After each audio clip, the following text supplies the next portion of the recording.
cette première donc, édition des jeudis de santé naturelle est dévolue au problème des infections virales. Effectivement, c'est un sujet qui est toujours d'actualité et vous allez le voir qui sera de plus en plus d'actualité, pour lesquelles nous essayons d'apporter des solutions très efficaces et très innovantes. Alors, tout d'abord, la question est, où en est-on aujourd'hui face au monde viral hostile? Effectivement, il existe dans la nature, on le verra, des virus qui ne sont pas du tout hostiles, qui sont même bénéfiques pour nous, mais un grand nombre d'autres virus eh bien, sont particulièrement, je dirais, très pathogènes, voire redoutables. Alors, voilà. Donc, premièrement, les maladies virales, c'est un réel problème aujourd'hui de santé publique, non seulement en France, mais à peu près partout dans le monde. Les moyens thérapeutiques que l'on dispose aujourd'hui au niveau de la médecine, eh bien, vous avez donc, en médecine conventionnelle, s'entend, c'est-à-dire la médecine, je dirais, qui est dévolue dans les cabinets médicaux, en milieu hospitalier, etc., on a des vaccins. Ça, tout le monde sait qu'il y a des vaccins, la grippe, l'hépatite, etc. Bien. On ne parlera pas, bien sûr, des vaccins, ni du pour, ni du contre. Ensuite, vous avez, lorsque la maladie est déclarée, là, le vaccin est trop tard, on a ce qu'on appelle des gamma-globulines, qui sont donc des réponses, je dirais, face à un virus donné. Donc là, c'est très précis, il faut savoir quel virus qui est attaqué pour savoir quelle gamma-globuline donner. Et puis, vous avez différents types de médicaments de synthèse, comme le Tamiflu, etc. Bien. En médecine, qu'on appelle complémentaire, alors il y a beaucoup de termes possibles. On peut parler de médecine complémentaire, en complément de la médecine officielle. Médecine alternative, c'est-à-dire à la place de. Moi, je préfère le terme de médecine naturelle intégrative, c'est-à-dire une médecine qui ne combat pas l'autre médecine, dans laquelle on s'intègre, je dirais, tout à fait. Alors, vous avez, dans cette médecine complémentaire, des huiles essentielles. Les huiles essentielles qui sont connues, je dirais, depuis très très longtemps et qui ont un avantage certain, vous le verrez, dans ce type de pathologie. Vous avez à côté des huiles essentielles des extraits végétaux, c'est-à-dire donc des extraits comme les teintures mères, les extraits secs, etc., qui sont un bon complément à l'aromathérapie. Et puis des extraits de champignons, dont on verra également le pourquoi de ces extraits. Alors, que sont les virus ? Eh bien, les virus, ce sont des petites particules donc, que l'on dit submicroscopiques, c'est-à-dire c'est vraiment infime, entre 20 et 300 nanomètres, aux frontières du monde vivant. Donc, on n'est pas dans la matière inerte, on n'est pas encore vraiment dans la matière vivante, on est vraiment en frontière. Bien. Ces virus, ces particules comportent comme matériel génétique soit de l'ARN, alors c'est ce qu'on appelle l'acide ribonucléique. L'exemple type, c'est ceux de la grippe, virus de la grippe, c'est de l'ARN, soit de l'ADN, acide déoxyribonucléique. Exemple, le virus de l'herpès. Donc deux mondes différents. Matériel génétique, donc, alors quand on dit ADN ou ARN, bon, pour l'ADN, c'est ce qu'on a dans le noyau, et qui vous sert, si vous voulez, de mémoire génétique. Voilà, c'est pareil. Eh bien, ce matériel génétique est ensaché dans une simple capside, c'est une sorte de petit sac, si vous voulez, dans lequel il y a ce matériel, d'origine protéique, ce sont des protéines qui le constituent, et lorsqu'il n'y a pas autre chose que cette capside, on appelle le virus un virus nu. Par contre, certains virus peuvent en plus être empaquetés d'une façon supplémentaire dans une enveloppe, et à ce moment-là, nous parlons de virus enveloppés. Alors, c'est important de le savoir, tout au moins en tant que professionnel, car les réponses seront différentes, puisque, je dirais, la façon d'attaquer ces virus sera forcément différente, puisque face aux huiles essentielles, eh bien, on aura soit une capside, soit une enveloppe. Et ces virus eh bien, se répliquent obligatoirement dans une autre cellule, donc une cellule hôte, car les virus ne possèdent pas ni cytoplasme, ni moyens métaboliques. C'est purement du matériel génétique empaqueté.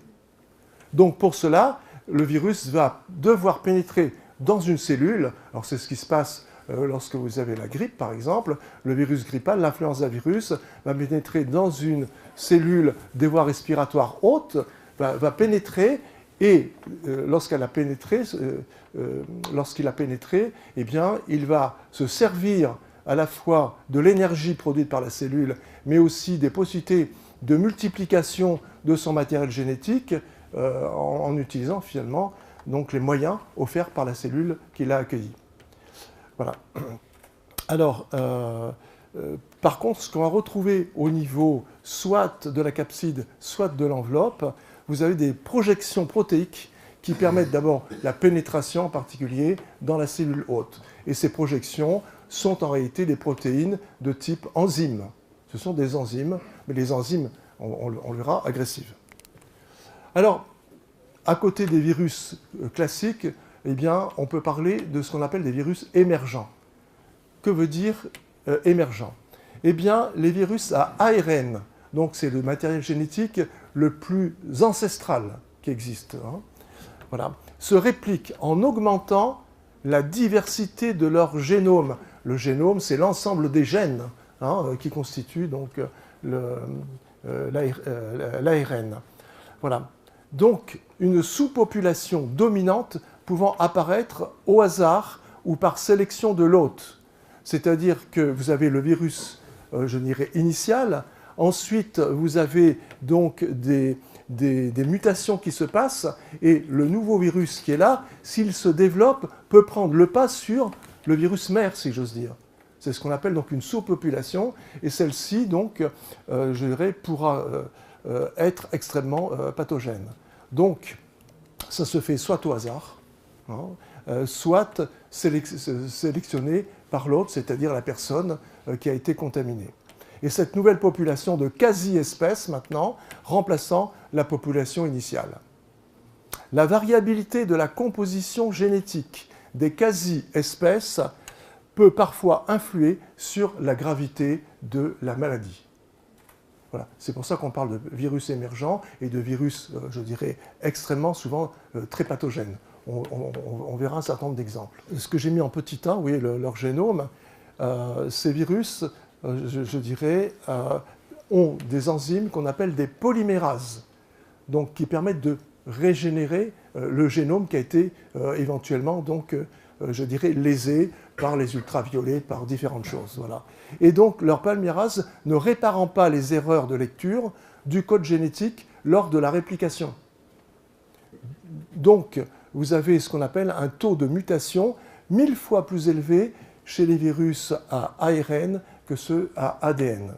Donc, c'est la raison pour laquelle, d'ailleurs, le virus de la grippe pose beaucoup de problèmes, je dirais, aux pharmacologues, puisqu'ils ont des capacités de mutation énormes. Alors que le virus, on le verra par exemple de l'herpès, eh bien, n'a qu'une très faible capacité justement de mutation. Il est relativement très stable.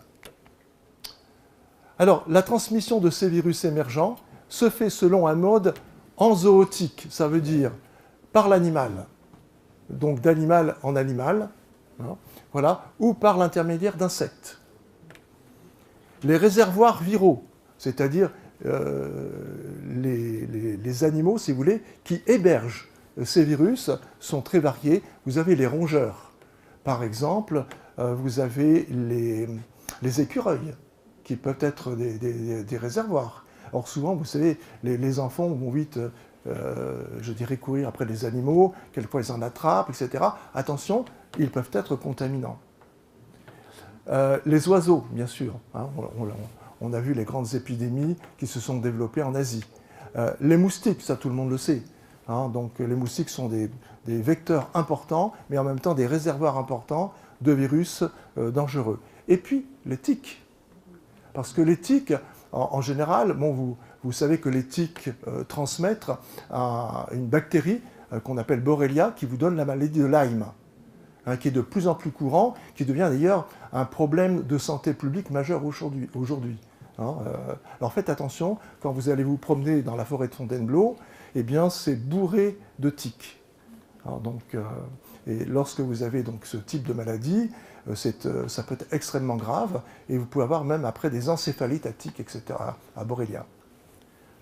Qui est responsable de ce développement des maladies virales émergentes? Eh bien, quand on remonte loin dans le temps, c'est la chasse. Donc les premiers chasseurs ont été les premiers, si vous voulez, à permettre l'émergence de ce type de virus. Mais aussi la domestication des animaux, de par le monde. Et puis, encore plus, la déforestation. Et surtout, donc, des forêts tropicales et subtropicales. Et donc, il y a de plus en plus d'exemples de virus qui étaient là, dormants, qui n'avaient aucun impact sur notre santé. Et parce qu'on déforeste, si vous voulez, eh bien, ces virus, je dirais, nous ont rattrapés, via donc différents vecteurs animaux. Alors, ça a permis, par exemple, l'émergence de la variole. Alors, heureusement, aujourd'hui, la variole a été éradiquée, fort heureusement, mais prospère toujours la dengue. Alors, je ne sais pas si vous savez ce que c'est que la dengue. C'est une maladie virale, on verra, il y a plusieurs formes, on va en parler un peu plus longuement tout à l'heure. Ce n'est pas du tout une maladie anecdotique, puisque cette dengue, si vous allez faire un petit voyage, vous savez, dans les Caraïbes, eh bien, ce n'est pas entièrement sécurisant, puisque c'est une zone où la dengue est extrêmement développée, comme d'ailleurs le chikungunya. Donc faites très attention, surtout de ne pas être piqué dans ces régions. Sinon, vous avez, surtout, alors ça se développe par épidémie, donc on vous dit, faites attention, en ce moment, la dengue ou le chikungunya prospèrent. Voilà. Mais aussi dans d'autres pays, Madagascar, l'Asie, le Laos, etc. Donc la dengue est maintenant répandue quasiment sur toute la planète. Et le vecteur, ce sont donc des moustiques. Vous avez aussi le sida. Donc on connaît très bien l'histoire du sida, qui est né donc en Afrique, il y a à peu près un siècle, et ça a été transmis via des animaux comme les gorilles. Ce n'est pas une invention de l'homme, le virus du sida. Et puis, les fièvres hémorragiques, de triste mémoire, alors récemment, Ebola. Voilà. Alors, également le SRAS, entre autres. Alors, les spécialistes estiment que des milliers de virus nous attendent dans les forêts tropicales. Ça veut dire, en réalité, je dirais, il y a un risque majeur. Plus la déforestation se fait, plus on est en contact avec des animaux que l'on ne devrait pas être en contact avec eux, où des nouveaux virus émergents vont apparaître. Ça, on en est quasiment sûr. Alors, quelles sont les cibles des virus et leur virulence? Eh bien, l'affinité des virus pour certains organes ou tissus sont les suivants. Donc, les virus peuvent attaquer la peau et le système nerveux, avec des dermites infectieuses virales, des encéphalites virales, etc. Le tube digestif et ses annexes. Alors, vous connaissez bien le problème des hépatites, A, B, C, D, E, etc. Voilà. L'appareil respiratoire. Alors, la bronchiolite aiguë du nourrisson, qui attaque donc les bronchioles, mais la grippe, donc est une infection ORL. L'appareil génital, avec les dysplasies du col et le fameux papillomavirus, dont on parle particulièrement, compte tenu justement du vaccin qui est quasiment imposé, je dirais, aux jeunes filles et aux jeunes femmes. Et puis, à côté de cela, il faut regarder la pathogénicité, c'est-à-dire l'importance, je dirais, de la virulence du virus sur l'organisme humain. Et là, nous savons qu'il y a des virus qu'on appelle oncogènes, c'est-à-dire capables de générer un cancer. Il y en a plusieurs. En particulier, vous avez l'EBV, qu'on appelle Epstein-Barr virus, qui donne donc des cancers de la peau en particulier, et l'HPV, donc l'human papillomavirus, qui va donner des cancers du col chez la femme. Et puis vous avez ces nouveaux, des virus diabétogènes, qui vont générer le diabète 2. Alors ce n'est pas le diabète auto-immun, c'est le diabète 2. Et puis, et ça c'est encore plus récent, des virus auto-immunogènes, c'est-à-dire qui vont induire des maladies auto-immunes. Et les maladies auto-immunes, aujourd'hui, c'est la bête noire des thérapeutes parce que soigner les personnes qui ont développé une pathologie auto-immune, par exemple une polyarthrite rhumatoïde, une maladie de Crohn, une thyroïdite d'Hashimoto, etc., c'est de plus en plus fréquent et il y a peu de moyens de traitement. J'ai pas dit pas, hein, j'ai dit peu. Voilà. Et là, récemment, on a mis en relation, je dirais, les HPV, c'est-à-dire les papillomavirus. Et il y a de plus en plus de jeunes femmes et de femmes qui sont contaminées par ce virus.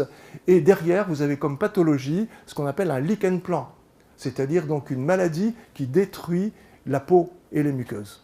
C'est dramatique, hein. Voilà. Or, tout ça, ça a été publié, hein. Voilà, donc je vous donne à chaque fois, si vous voulez, la référence.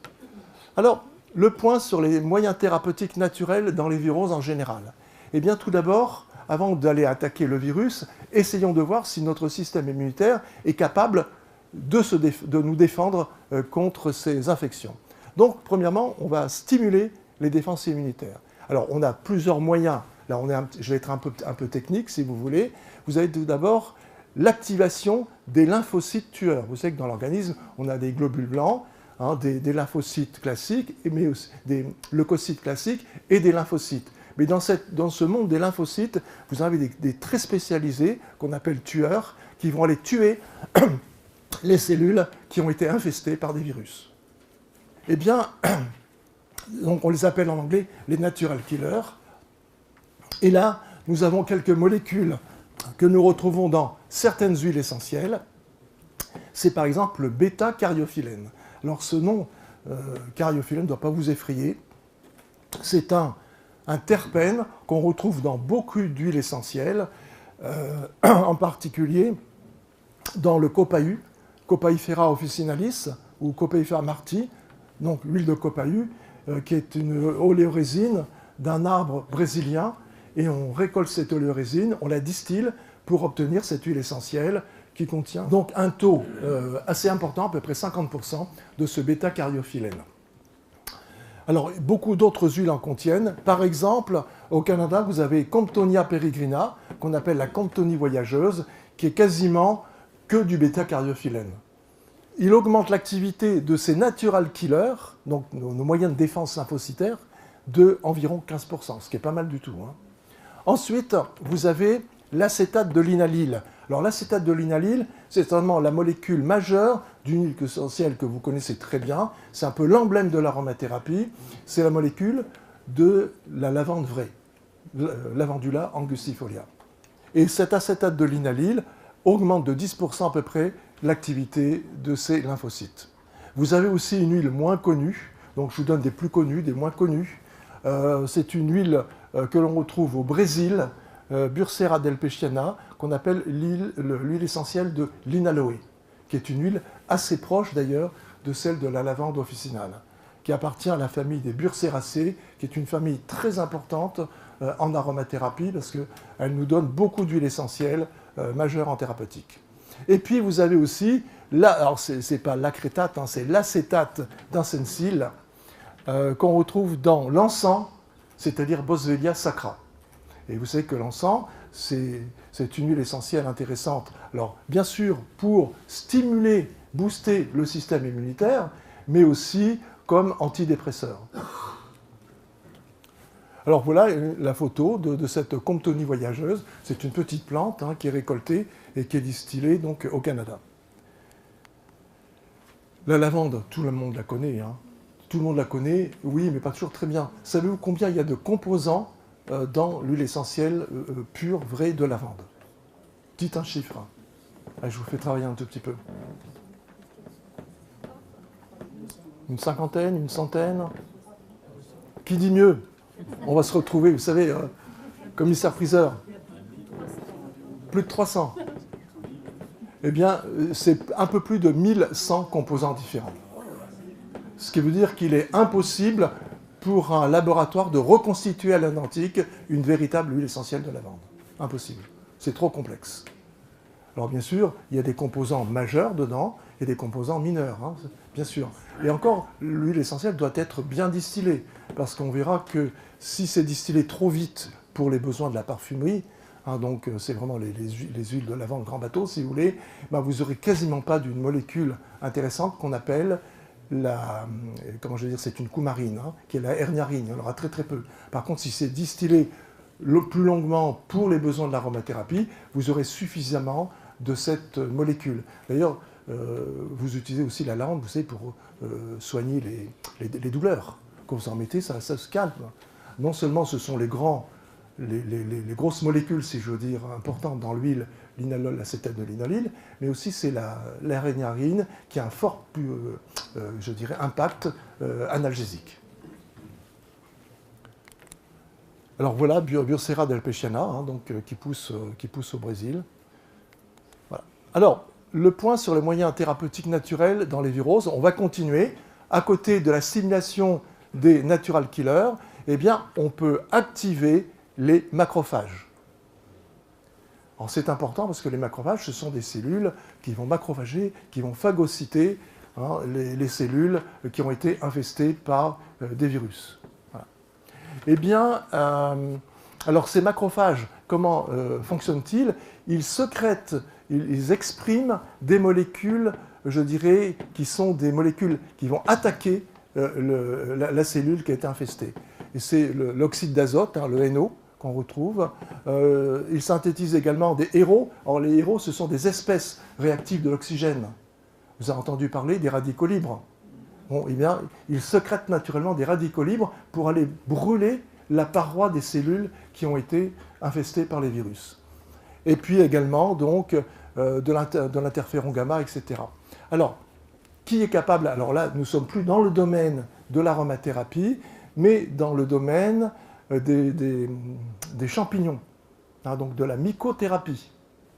Donc c'est un très bon complément à l'aromathérapie, parce que c'est autour de ces champignons, vous avez donc une enveloppe qui contient ce qu'on appelle des polysaccharides. Ce sont des sucres complexes, si vous voulez, qui forment la paroi, hein, et en particulier, ce sont ce qu'on appelle des bêta-glucanes.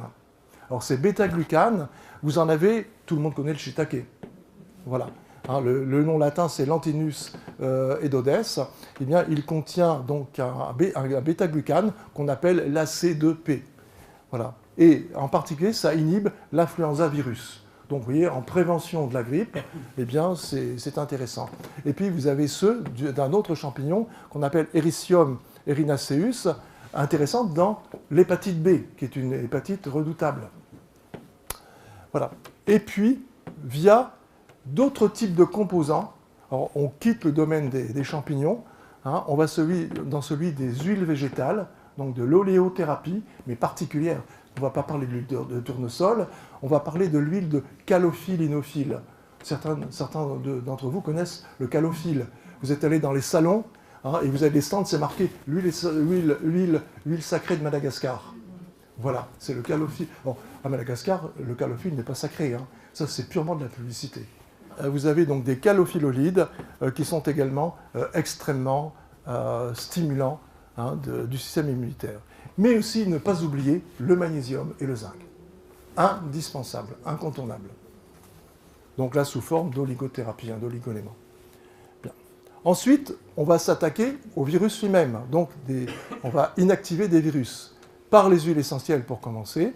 Et là, lorsque vous avez ces virus, vous savez, qui se déplacent dans l'air parce que quelqu'un a une infection, bah, va le transmettre à un autre. C'est le cas de la grippe, c'est le cas de l'hépatite A, c'est le cas, on le verra tout à l'heure, d'autres infections émergentes. Et bien là, vous allez assainir l'air avec des sprays, hein, à base d'huile essentielle. Alors, il y en a un que tout le monde connaît parce qu'aujourd'hui, il est dans toutes les pharmacies, hein, c'est le spray 41 de Pure Essentiel. Et puis, on va donc utiliser ces huiles essentielles, cette fois-ci par voie respiratoire, hein, et en particulier au niveau de la grippe. Alors, la grippe, je dirais, se traite par respiration, puisque c'est une infection ORL, hein, donc une infection respiratoire haute. Voilà. Mais aussi par voie digestive, lorsqu'il s'agit de diarrhée virale. Hein, donc, alors, elles ne sont pas très graves pour les adultes, elles sont souvent redoutables pour les enfants, parce que derrière, vous avez souvent une déshydratation. et puis par voie cutanée, bien entendu. Alors, les infections respiratoires à coronavirus. Eh bien, parmi les épidémies hivernales, c'est la coronavirus humain, surviennent durant quelques semaines dans des petites communautés, la famille, les écoles, les internats. La contamination est interhumaine, gouttelettes de salive ou sécrétions nasales infectées. L'infection se manifeste sous forme de rhume banaux. Donc là, c'est pas trop méchant. Cependant, sont apparues de nouvelles souches en Chine et en Arabie Saoudite, responsables de pneumopathies sévères. Le STRAS a été observé au cours d'une épidémie en Chine. Il est dû au SARS-CoV-virus, un coronavirus mutant extrêmement virulent, n'appartenant à aucune des 13 espèces recensées de la famille des coronaviridae. C'est comme pour les plantes, hein, on les classe par famille. Voilà. Son génome comportant des fragments provenant de coronavirus de souris, de bovins, d'oiseaux et peut-être de pangolins. Donc vous voyez tous les animaux qui ont servi à transmettre et à faire muter ce virus. Alors voilà donc ici, je dirais, ce virus. Hein, on voit très bien sa capside. Et à l'intérieur, oui, enroulé en spirale, eh bien donc l'ARN. Et voilà donc le même, cette fois-ci, c'est plus un schéma, c'est ce qu'on a en microscopie électronique. Hein. Donc on voit très bien les petites spicules tout alentour. Alors, les premiers signes cliniques de cette pneumopathie atypique sont banaux, fièvre dépassant les 38, frissons, douleurs musculaires, là rien de particulier. Cependant, entre le 2e et le 11e jour, tout sèche, accompagné de difficultés respiratoires, pouvant nécessiter une assistance respiratoire et se terminant dans 4% des cas par la mort. C'est pas négligeable. Hein. Voilà. Alors, la sélection des huiles essentielles actives contre le SARS-CoV-virus se base sur les études réalisées par l'équipe de l'Oiseau. C'est un chercheur virologue. L'huile essentielle de laurier noble, alors c'est une huile que tout le monde connaît, mais tout le monde connaît mal, hein, parce qu'elle a beaucoup d'intérêt. Laurus nobilis, famille des lauracées, elle est très efficace contre ce coronavirus. La CI50, alors ça veut dire concentration inhibitrice, pour inhiber 50% des virus présents, si vous voulez, et de 120 microgrammes par millilitre, ce qui est très faible. Ainsi d'ailleurs que sur d'autres virus à ARN à l'origine des stomatites, des hépatites A et C, des entérocolites, des rhinopharyngites, grippe et des névrites. Donc ça a été publié à l'époque dans le livre que certains d'entre vous connaissent, qu'on appelle l'aromathérapie exactement. Et puis, donc voilà le laurier, tout le monde a vu du laurier. Alors, l'huile essentielle de laurier noble contient les CoV. Alors, CoV, ça veut dire composés organiques volatiles. Alors, rien à voir avec ce que vous respirez dans la rue ou près d'une usine. Là, ce sont des composés émis par les plantes, hein, comme la fleurette Fontainebleau, le maquis corse, etc. Voilà. Donc, ça a un même nom, malheureusement, mais ça veut dire que ce sont des produits qui se volatilisent facilement. Voilà, oxyde, c'est de l'ubicinol qu'on appelle aussi l'eucalyptol, présent dans les eucalyptus. Vous avez donc de l'alpha-pinène, produite par les aiguilles de pin. Je vous donne des comparaisons. Hein. Voilà. Tout ça, c'est dans le laurier. Du linalol qu'on retrouve dans la lavande, l'alpha-terpinol dans l'eucalyptus radiata, le génol dans le clou de girofle, le méthylgénol pareil, et le costinolide. Donc voilà un petit peu les composants principaux de l'huile essentielle de laurier. Alors, vous avez deuxième huile essentielle intéressante, celle de Thuya orientale. Rien à voir avec le Thuya, vous savez, le Thuya officinalis, celui qui contient des cétones, qui est neurotoxique, qui est d'ailleurs interdit de vente en officine, hein, ni en maison diététique. C'est un Pladicladus orientalis, voilà, riche en alpha-pinène, et il est également extrêmement efficace. Et oui, la concentration est à peu près identique. Alors, à rapprocher de cette huile, celle de pin sylvestre, Pinus sylvestris, ça c'est facile à trouver, on en trouve partout. Voilà, riche également en lévo-alpha-pinène, connu d'ailleurs aussi comme antigrippe. Bien, donc voilà ce fameux Thuya orientalis. Ensuite, vous avez le syndrome respiratoire du Moyen-Orient, un nouveau venu. On en a parlé à la télé il n'y a pas très longtemps. Hein. Voilà. Le MERS-CoV est un autre coronavirus mutant hautement pathogène, comportant dans son génome des fragments provenant de coronavirus de dromadaires. Il a été responsable en Arabie Saoudite de de pneumopathie aiguë sévère, échappant de fait facilement au SI, système immunitaire inné, et inhibant la production d'interférons leucocytaires. Bien qu'aucune étude n'ait été faite sur ce virus, et se référant sur celle précédente, eh bien, le laurier noble nous paraît également indiqué, puisque ce sont des virus de la même famille, présentant les mêmes caractéristiques. Alors voilà ce virus en schéma, et le voilà donc en microscopie électronique. Conduite à tenir. Eh bien, l'huile essentielle de référence est celle du laurier. Les voies d'administration sont la voie rectale. Alors pourquoi la voie rectale? Eh bien, parce que les molécules de l'huile essentielle de laurier passent directement dans la veine hémorroïdaire. Voilà, et arrivent directement, donc sans passer par le foie, au niveau des alvéoles pulmonaires. Et donc ça permet de balayer tout l'arbre respiratoire. Le suppositoire est la meilleure forme pour ce type de pneumopathie. Alors le dosage par suppositoire, c'est de 5 mg par kilo de poids, donc y compris chez les enfants. Voilà, donc limité cependant à 300 mg, parce qu'on ne peut pas en mettre plus dans un suppositoire. Et voilà donc une formule pour les pharmaciens.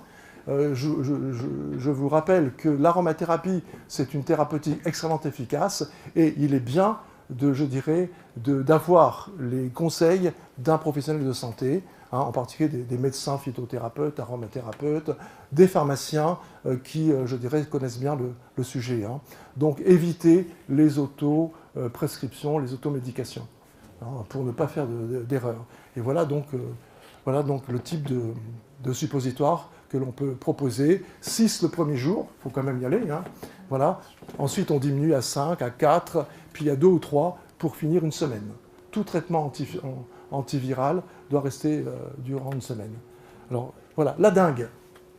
Alors, l'étude publiée par Garcia et son équipe nous oriente vers des huiles essentielles à camphre, dont celle d'une armoise, Artemisia douglasiana. Donc, vous voyez, avec des taux extrêmement faibles et utiles. Alors, en général, on pense que les maladies virales, sont facilement combattues par des huiles comme le thym, l'origan, etc. C'est vrai pour certains virus, ce n'est pas vrai pour tous les virus, et en particulier ceux-là. Et le plus efficace, c'est apparemment le camphre. Alors, attention, le camphre est un neurotoxique. Donc, il faut savoir utiliser et bien doser également ces huiles. D'où le conseil, du professionnel de santé. Voilà, alors à noter la présence de camphre dans bien sûr d'autres huiles essentielles que cette armoise particulière. Vous en avez dans l'armoise blanche, Artemisia herba alba, le romarin officinal, la lavande aspic, Ocynum canum qui est un basilic, la sauge officinale, Simum camphora, sous-espèce Formosanum, qu'on appelle également le camphrier. Voilà donc une armoise ici. Alors la dengue. Je te laisse conclure, Pierre. Je voudrais finir là. Oui. Voilà. La menthe poivrée est riche en menthone. Vous avez le basilic tropical, améthylchavicol, etc. Répertorié aussi contre la fièvre jaune. L'écorce de cannelle, bien sûr, utilisée dans les fièvres tropicales. Alors, pour en savoir plus, eh bien, vous avez, différents livres. Alors, bien sûr, il y a celui de Jean-Pierre, il vous en parlera tout à l'heure. Vous avez également l'aromathérapie exactement, qui est toujours encore disponible, je pense, sur Amazon. Et puis le nouveau livre que je viens de sortir, qui s'appelle donc La science des huiles essentielles médicinales, volume 1 d'une collection à la pointe de l'aromathérapie, qui est à la fois pour le professionnel, mais aussi pour le public averti. Beaucoup de pages sont lisibles par tous. Voilà. Et donc, ça va constituer, parce qu'il y a 2 autres volumes qui vont suivre derrière, l'ouvrage de référence, dans le domaine de l'aromathérapie, tout pays confondu, puisque ce livre est actuellement en traduction en japonais, en chinois, en anglais et en espagnol. Et en drapeau. Non, pas encore. Voilà. Eh bien, écoutez, c'était un peu rapide. Je vous ai donné quelques éclairages sur le sujet. J'espère que ça vous aura intéressé, et vous donner des pistes, voilà, donc, sur ces maladies émergentes. Merci.